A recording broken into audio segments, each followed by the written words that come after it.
Hi, Coach. In today's video, we will discuss what it means to have an active form in CoachVantage. First, to get to the Forms section from your dashboard, simply click Forms on the left-hand menu.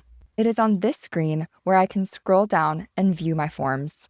An active form is one that has already been sent to one or more clients, or used as an intake form for any of your events or programs.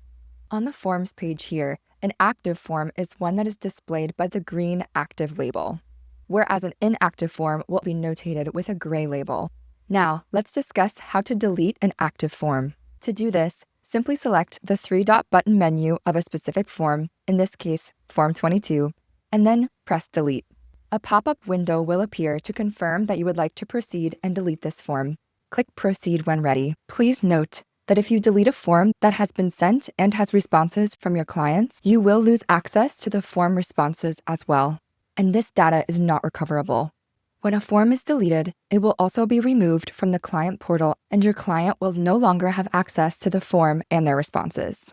And that's how you delete an active form in CoachVantage. Thank you so much for watching this video on what is an active form. Please reach out to us if you have any questions. Happy coaching!